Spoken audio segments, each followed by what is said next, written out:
The southernmost point of Africa. The convergence of the warm Indian Ocean and the ice-cold Atlantic Ocean.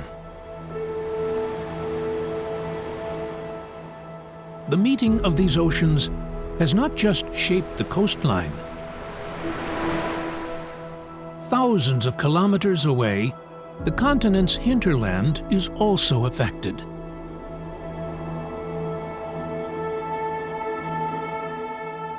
While some regions enjoy wet seasons with plenty of rainfall, other areas only get a few millimeters of rain a year.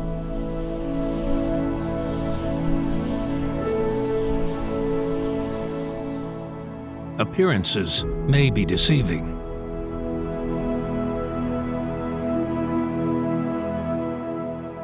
Here, life flourishes in the most formidable of places.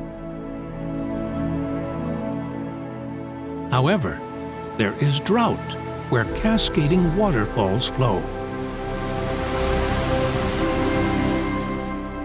A geography shaped by canyons, limestone valleys, and infinite deserts.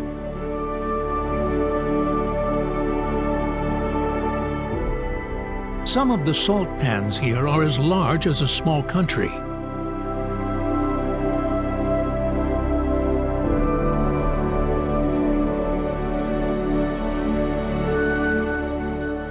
Gigantic rocks that suddenly soar from the ground.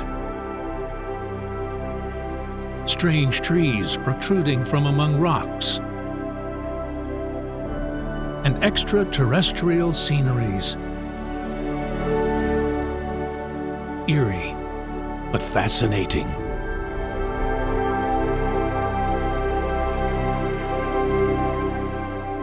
In all its colors, sounds, and mesmerizing images, this region is home to some of Africa's most glorious vistas.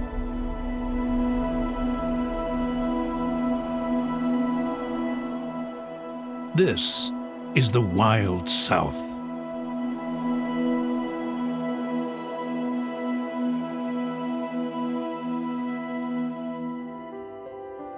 The western coast of southern Africa.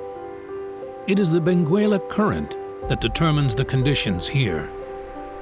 This extremely cold, nutrient-rich current is the source of life in the region. There is also considerable irony. The cold water currents are also responsible for the infinite deserts in this geography. Rain clouds cannot form when air temperatures drop so suddenly. This is one of the driest places on Earth, and the survival of desert creatures depends on an unconventional water source. A dense cloud of fog that blankets the desert until the sun warms up the lands. Sossusvlei, one of the most iconic vistas of sub-Saharan Africa. Soaring 350 meters high, these gigantic dunes are among the tallest in the world. It is the iron oxide-covered sand grains that give this intense red color. The Namib is the oldest desert on the planet. It has been around for about 55 million years. But the desert is also very dynamic. It is moving constantly.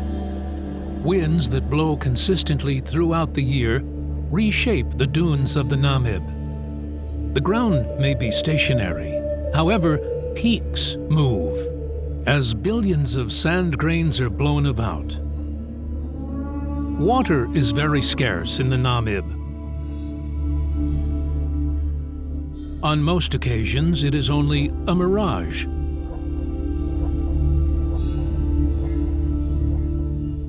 The desert surface can reach up to 70 degrees Celsius.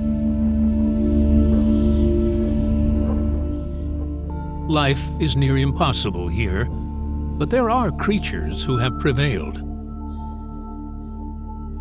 Animals must find water urgently.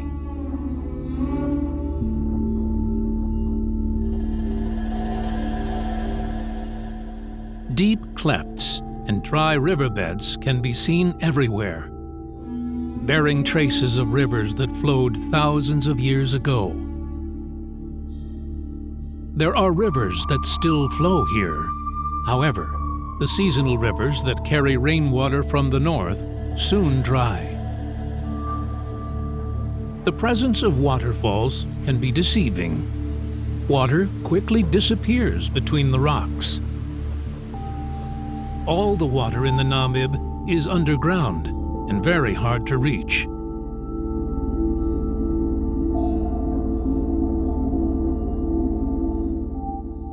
Lying to the east of the Namib, the Kalahari is a more habitable geography.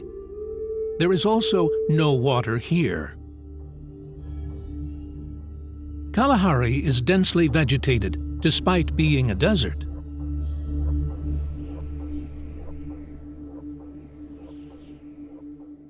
The early hours of the day at Kalahari, temperatures are still very low.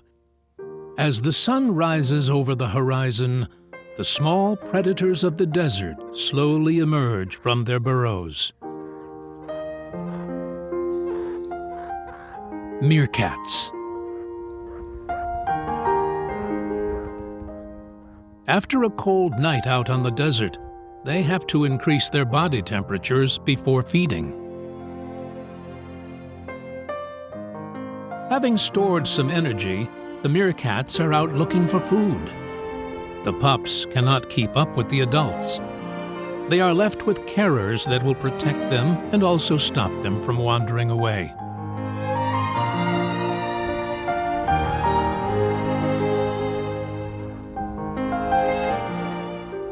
As social animals, meerkats have strong family ties.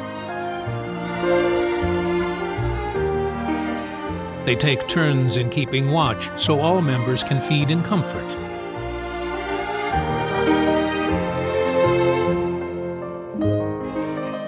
There are not many hills in the Kalahari. It might be good to find a vantage point overlooking the plains by climbing up short bushes and fallen trees.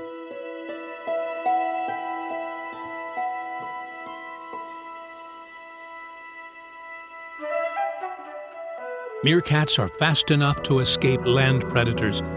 However, it might be too late to hide from birds of prey.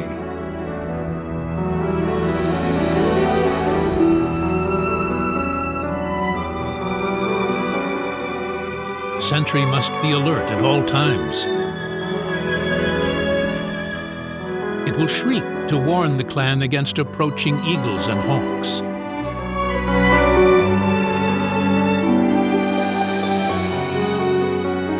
There is no water in the Kalahari.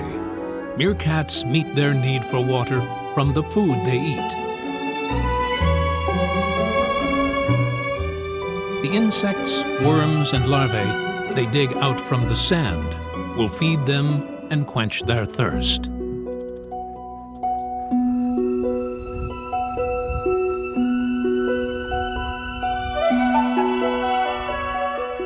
The fork-tailed drongo and crimson-breasted shrike do not go far from the meerkats. There is not much food around for them to eat.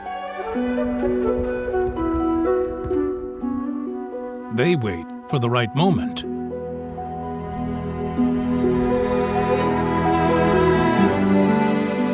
Hoping to find some insects where the meerkats dig.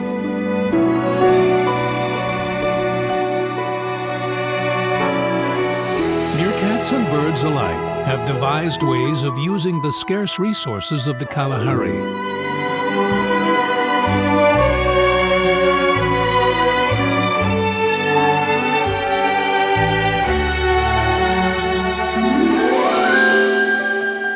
A close relative of the meerkat, the banded mongoose, are also quite restless. They must make sure that the coast is clear before leaving their burrows.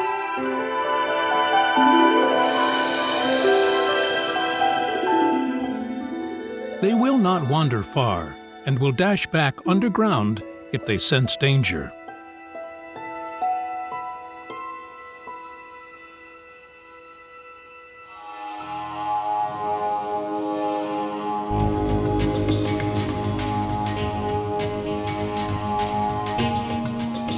As one of the largest predators of the desert, the rock monitor feels no need to hide itself. A formidable hunter, looking for food in the desert with its hefty body and powerful claws.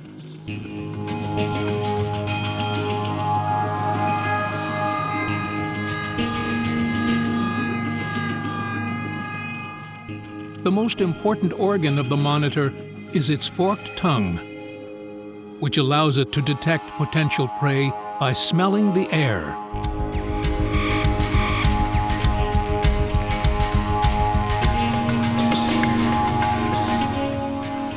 The monitor is onto something. There must be a creature hiding nearby.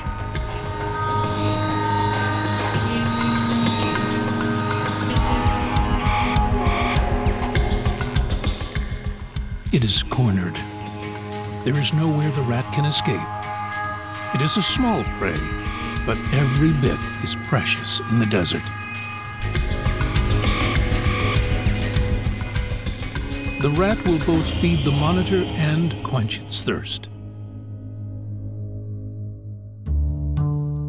Finding food is a challenge in this geography.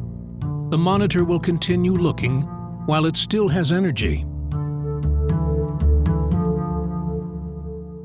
There might be eggs and vulnerable chicks in a bird's nest among these rocks.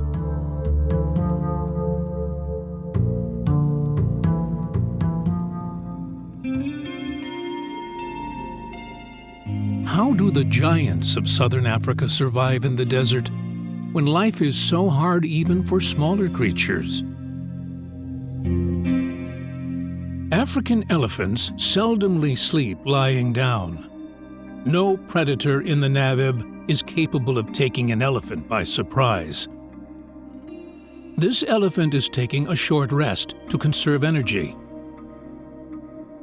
It is impossible for its internal organs to withstand the pressure of its gigantic body at length.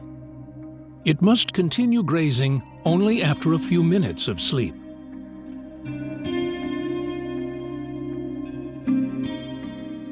Elephants in the Namib are smaller compared to their relatives in the savanna. They have to cross dunes, valleys, and dry riverbeds continually in their search for food. This is the only way grazing on nutrient-poor greens can provide enough energy for the elephant. Riverbeds might be dry. However, elephants can reach groundwater if it's not too deep.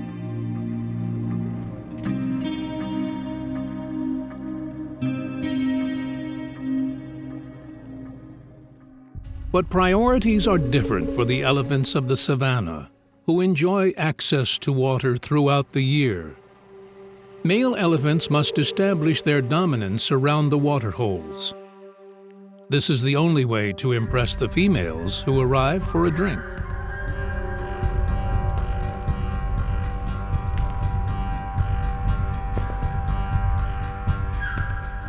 This young male wants to prove himself, but he has little chance against the experienced elephants. These scuffles are rarely fatal. The loser will retreat and try his luck at another waterhole. Madaquah's hardy, short, thorny vegetation is unfit for most creatures. However, elephants are not picky eaters. By eating these thorny bushes, the elephants both clear the path for other creatures and provide suitable environment for fresh shoots to grow.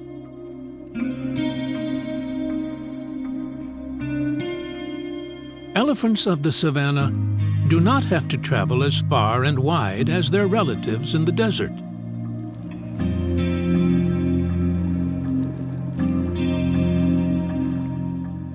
With regular access to food and water and lower energy demand, these elephants have larger bodies and larger herds.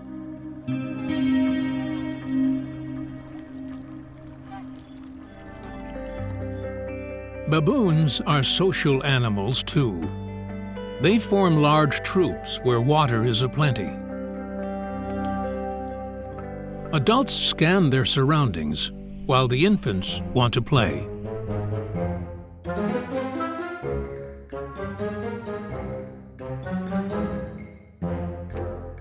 Life is not that hard in the Madakweh, where water is available throughout the year.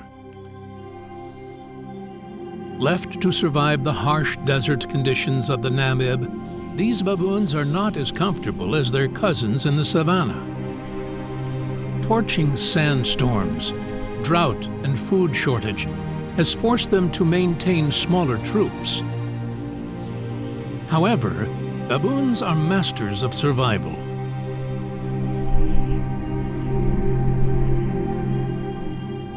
They know elephant droppings contain nutrient-rich moist plants.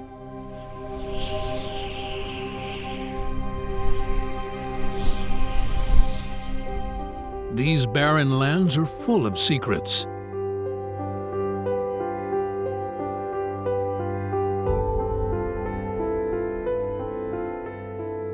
It might not seem apparent at first, but this is a grassland.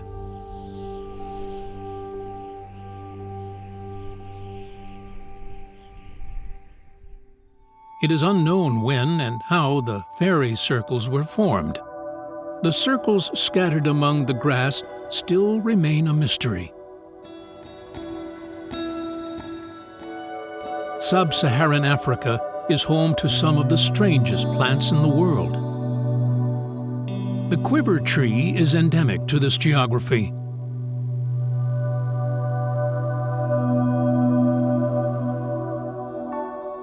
However, one of the most interesting plants of the South, and probably the entire planet, has made this place its home.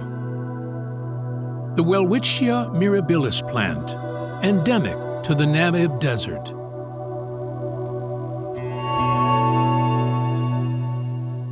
The Welwitschia is one of the longest-living plants of the world. In the Namib Desert, there are specimens that are more than 2,500 years old. Only 2 leaves protrude from its woody and short stalk. The leaves, which grow to about 1.5 meters in length over its lifespan, take on fantastic shapes on the desert surface as they bend and curl throughout the years. The Welwitschia has evolved to live without rain.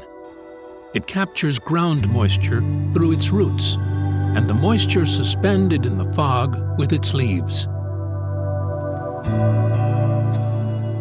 Scattered sparsely across the desert, the Welwitschia is one of the rare plants thriving in the Namib Desert.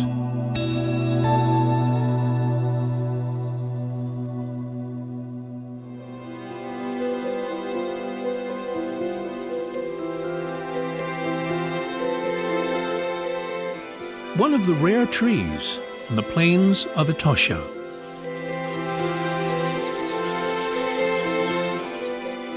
The sociable weaver birds have chosen this tree to nest.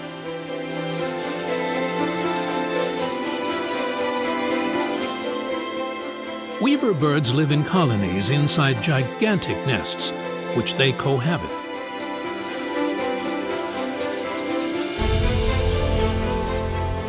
There are more than 50 birds in each nest.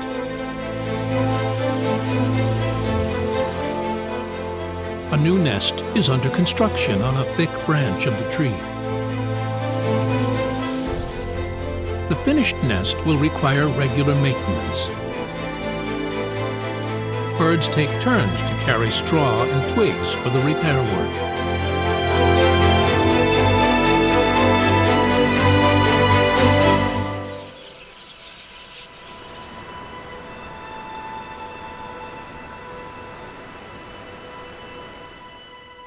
Despite the challenging conditions, the coastline of southern Africa is home to numerous species.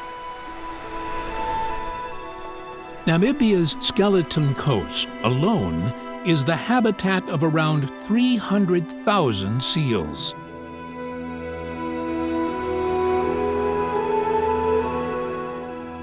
In the ice-cold and rough waters, The seals survive on the nutrient-rich food carried in from the south with the Benguela Current.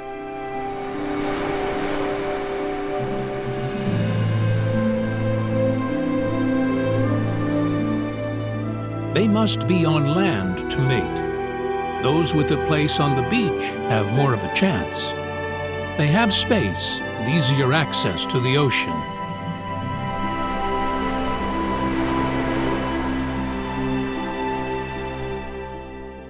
However, life is not that easy for colonies on the rocks. Seals are adapted to living in water, so crossing over sharp and uneven rocky surfaces is quite challenging.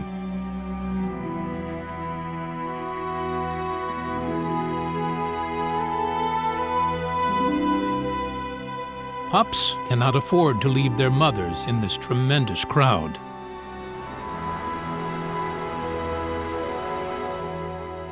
Infants are not old enough to hunt and depend on mother's milk.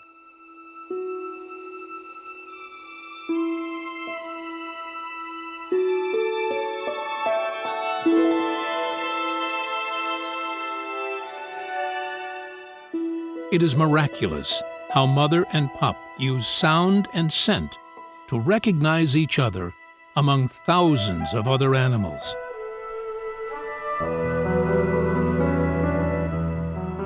Mothers have no tolerance for pups that are not theirs.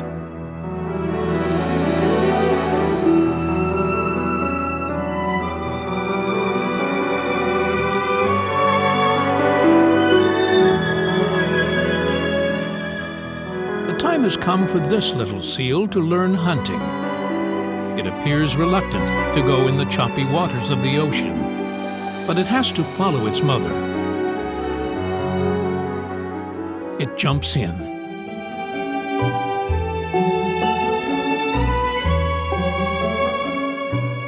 The kelp gull is one of the opportunist birds of southern Africa. It is after prey much larger than itself. There still are a few months before the pups are born in the colony. The kelp gull will wait patiently. Meanwhile, it will have to make do on remains of seals who have been killed by sharks.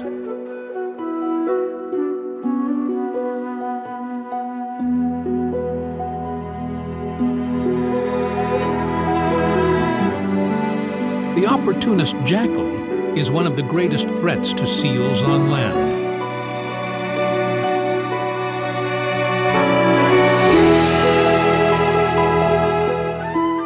The jackal has no chance of hunting a mature seal.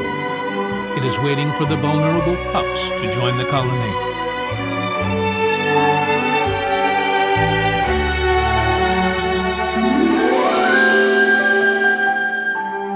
Until then, it has to also feed on remains like the kelp gull. This inexperienced pup just out of water has lost its mother. Left astray, life will be a lot more difficult for the pup on the wild coast of the South.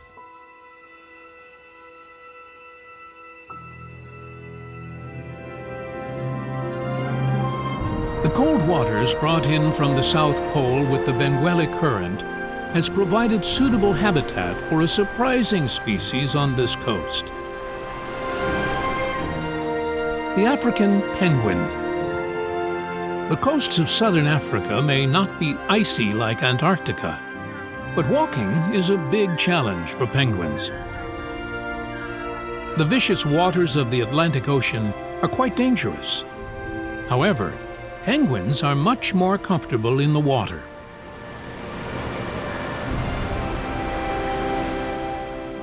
Thanks to the relatively temperate climate of southern Africa, penguins are not bound to mating seasons. Penguins who have found a mate have already started courting.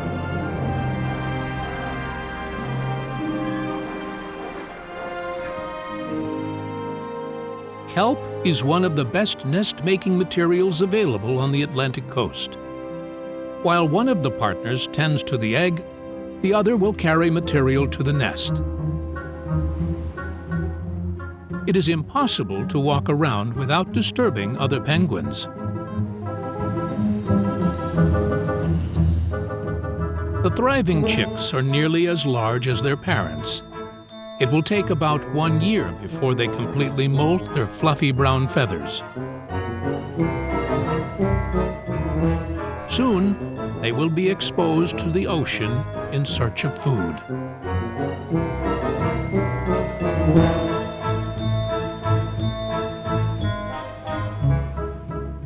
The kelp gull is almost as large as a mature penguin. Quite daring. It could attack a penguin chick, so the parents must be on alert at all times. They cannot afford to leave their eggs alone even for a moment.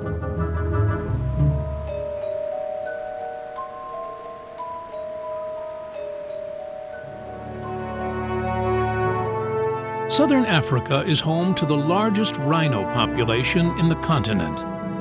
As diurnal creatures, the white rhino hides among the shrubs for the time being.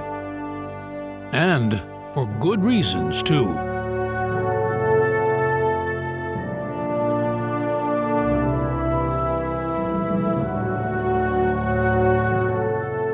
It is hesitant for a reason.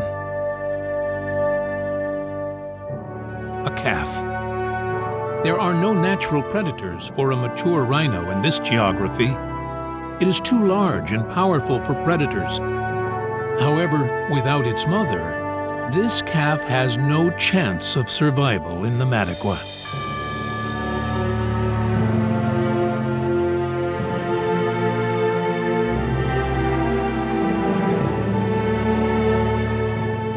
It is vital for the birds of the savanna to reach water. They might have enough feeding ground, but there is no water on the plains. Like all bird species, the helmeted guinea fowl must drink water regularly.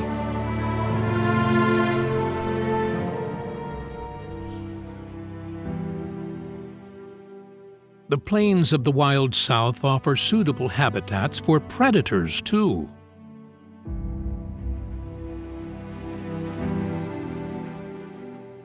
There are unrelenting predators which are active day and night. The cheetah siblings in Matakwa prepare for the day ahead as they rest in the early hours of the morning. The cheetah is a fragile predator. It is perfectly evolved for high-speed sprints.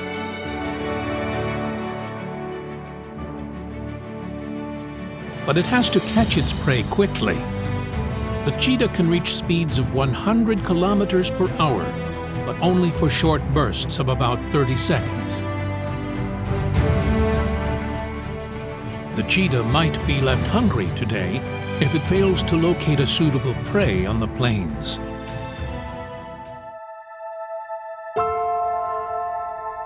The African wild dog is one of the rarest creatures in this region. Dogs are social animals with strong family ties.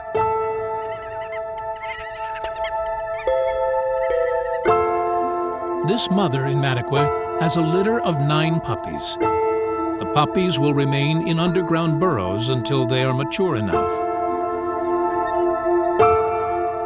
During this time, the dogs will not abandon the burrow site. They have to hunt to feed themselves and their puppies. As another day in Africa draws to an end, wild dogs get the smell of food. They have not established visual contact, but they can sense prey is close. Dogs are very powerful and resilient. They will restlessly chase their prey until it is exhausted. Africa's most successful predator. An impressive 80% success rate in its hunting attempts. They take down a springbok just before sunset.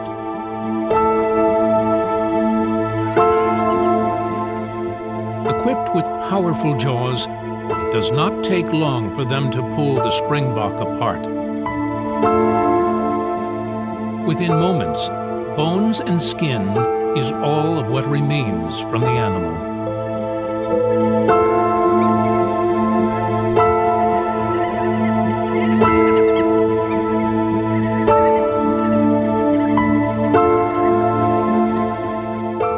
Wild dogs gulp down large pieces torn off from the prey, so they can easily transport food back to other family members and the puppies.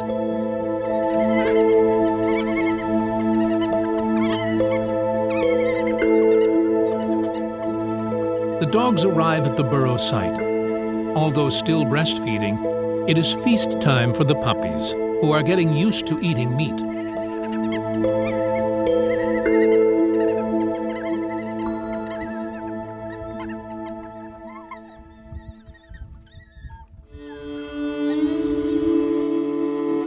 For most creatures, the key to surviving the desert is to be on constant move.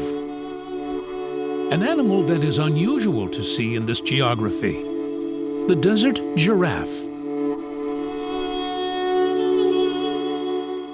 The land here bears traces of River Hoanib, which once flowed through here, but there is no sign of water. The few plants capable of reaching groundwater are spread out, few and far between.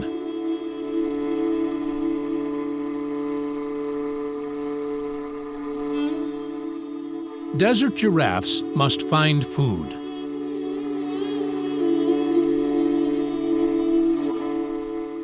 They surpassed dozens of hills,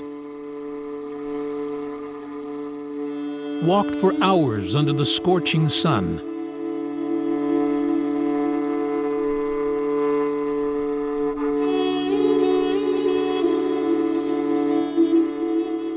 and crossed riverbeds that have been dry for thousands of years.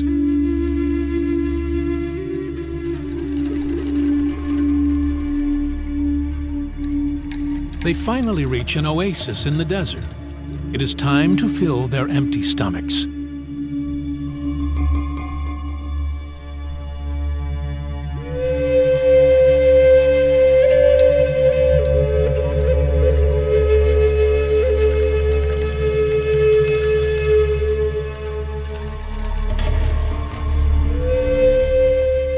Exposed to such heat, moisture from plants is not enough for the giraffes.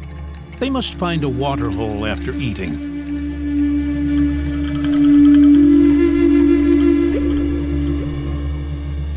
Giraffes close to water holes are not so worried about looking for food and water.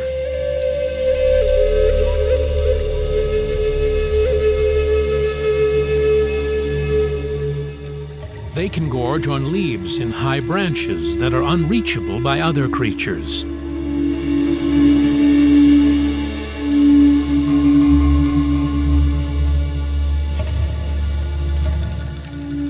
Having said that, an abundance of resources means an abundance of predators. They must move in groups to quench their thirst, the time when a giraffe is most vulnerable.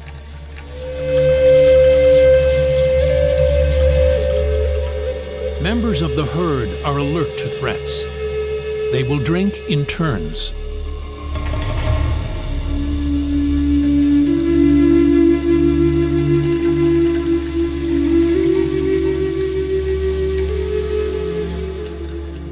The limited number of rivers in sub-Saharan Africa are a source of life wherever they flow.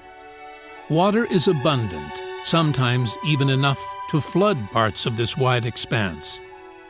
Life is more diverse here compared to the deserts.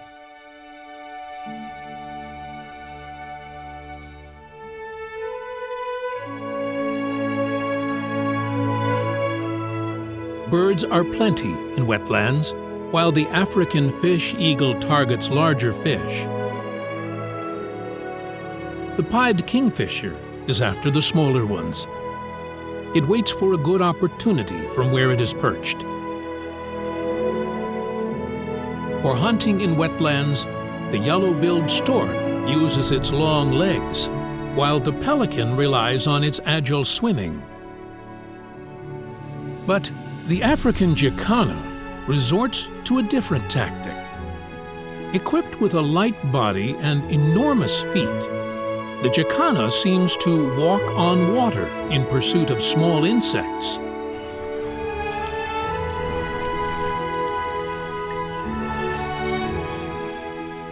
Swamps are favored by Africa's giant herbivore, the buffalo. Food is abundant on the plains close to the rivers. They also have plenty of thickets to take shelter in. Buffalo share this habitat with hippos and numerous antelope species.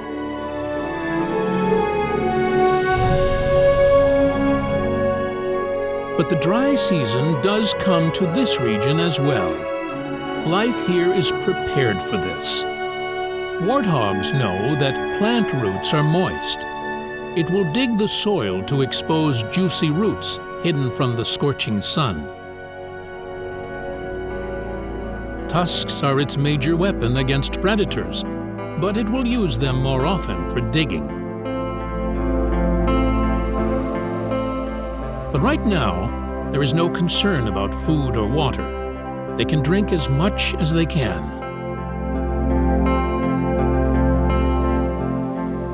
River Kavango in northern Namibia, home to some of Africa's largest elephant herds. Food may still be aplenty, but they must keep on the move. Rivers here remain dry for much longer than they flow.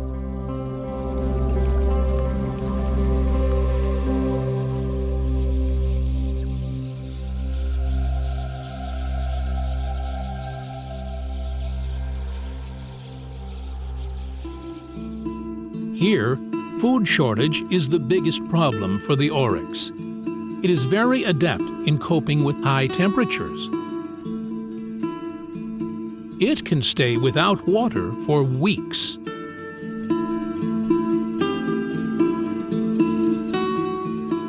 At last, it is hard to predict how long before the water holes dry up. Herbivores must seize the opportunity and drink as much as possible.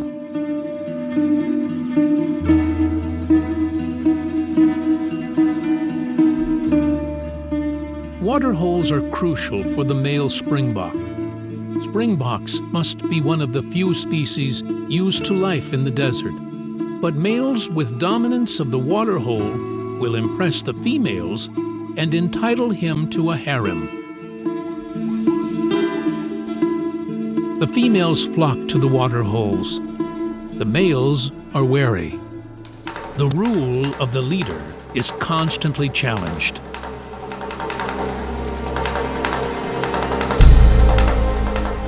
Equipped with powerful necks and long horns, this is the moment male springboks have been waiting for.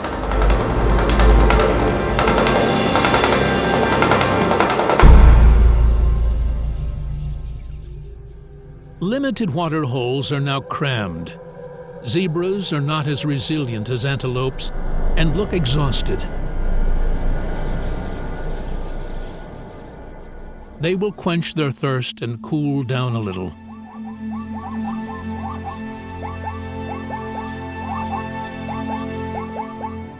The oryx must also seize this opportunity. After leaving this water hole behind, they might be deprived of water for weeks.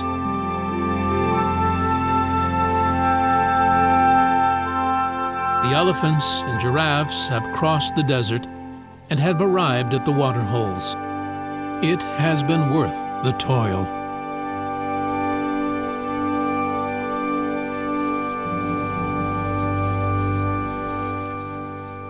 The sun is setting over the horizon. The day is coming to an end. Most animals will find a safe corner to rest for the night. However, some prefer to roam at night. The black rhino is not sociable. The solitary black rhinos are nocturnal.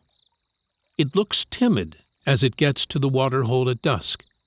However, there is nothing to fear from elephants and antelopes. It quenches its thirst before setting off to graze throughout the cool night.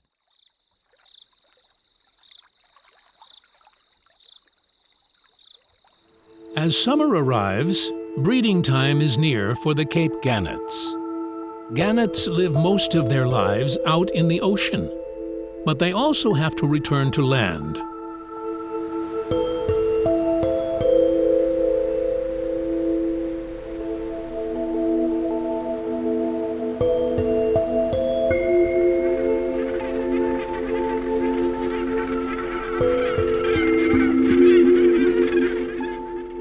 Birds are gradually reaching the breeding grounds. Their numbers will soon exceed tens of thousands.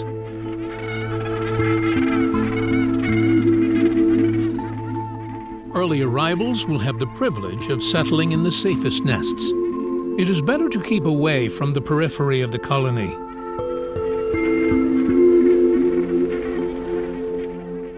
Gannets are monogamous. Couples arrive at the colony site at different times, and they first have to locate each other. This is not so easy in such a crowd. The courting behavior of rejoining gannets look like a dance. This dance, that entails wrapping necks around each other and touching beaks, will be repeated on every occasion.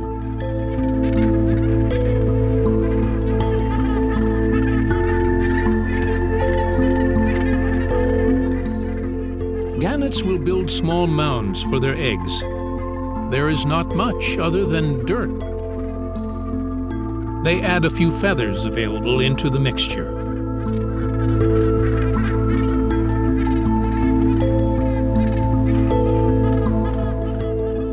The gannet colony is growing by the day. Couples groom each other to strengthen ties while waiting for the egg. Courting and grooming are both important social behaviors.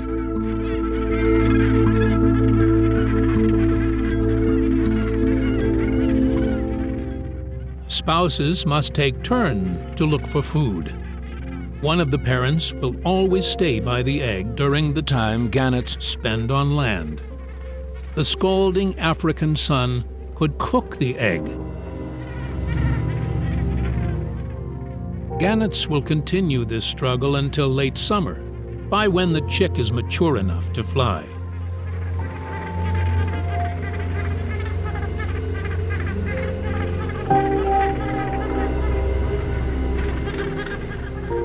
Life for birds in the savanna may seem easier than life in the ocean.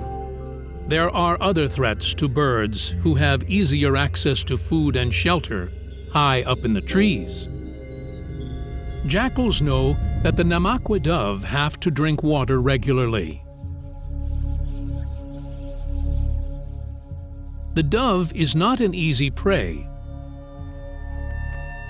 but the jackal is an unyielding predator.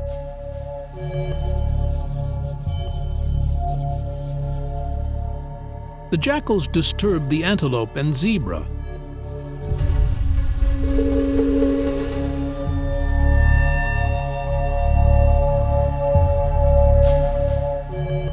But they have no intention of leaving the waterhole. It must approach unnoticed. Not this time. Now for another try. It must improve its stealth. The birds are so fast.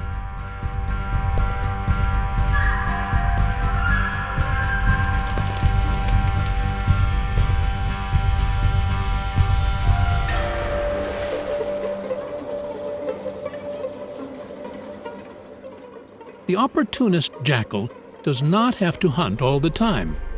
It knows it will find some leftovers from large hunters. It must be cautious. This is a risky game. It approaches the antelope after scanning its surrounding at length. Other jackals turn up after getting the smell of blood.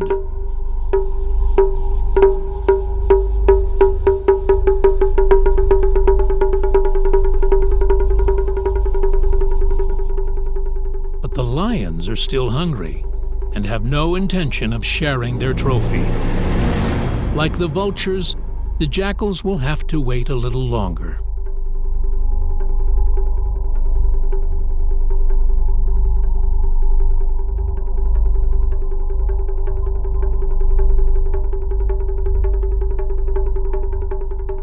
The lions have taken down this antelope at dawn. This will be enough food for a few days. In a geography of scarce resources, prey meat is not only nourishing, it gives much-needed liquid through blood and bodily liquids. Nevertheless, predators still have to drink water regularly.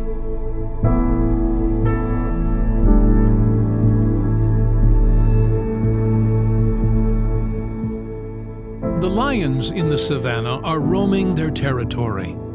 They are looking for food and fending off unexpected guests. Their territory is on the pathway to waterholes. They know that gazelles, zebras, and gnus will eventually pass through here.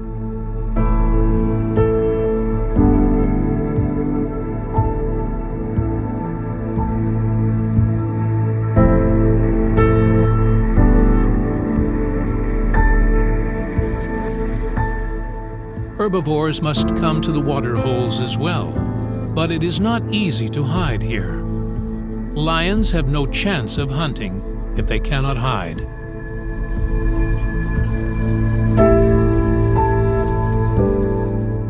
Nevertheless, thirsty animals gathering here must remain cautious.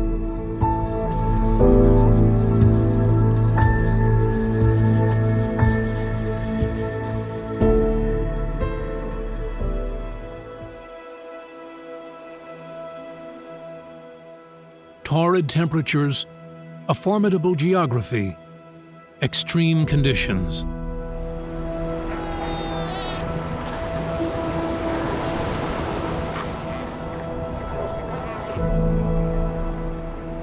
Sometimes drought. Sometimes floods.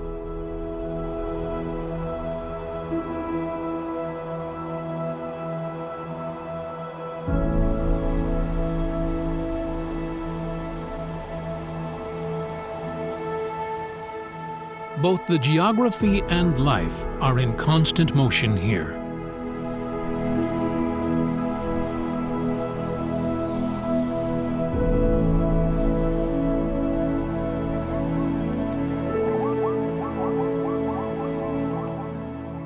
Animals know that favorable conditions are only short-lived.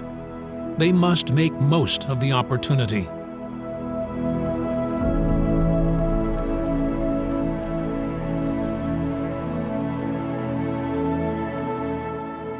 Pressure from humans, loss of habitats, and changing climate conditions. Nature has never been more fragile.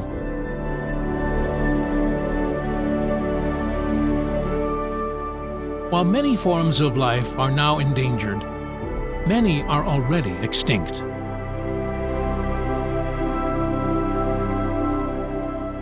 Penguins are threatened. Their staple diet, sardines, is on the brink of extinction due to overfishing.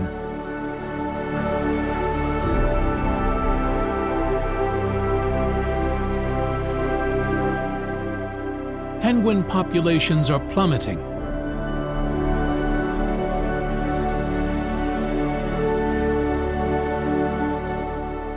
There were 3 million elephants on the continent at the beginning of the last century. Now there are only 450,000 and decreasing fast.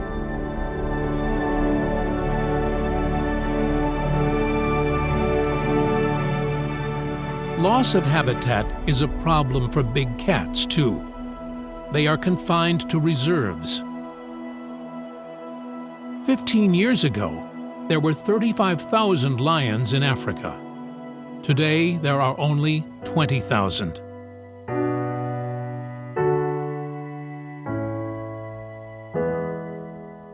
But it is not too late.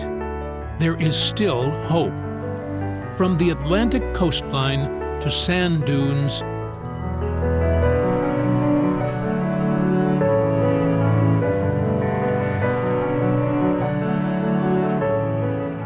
arid salt pans to floodplains,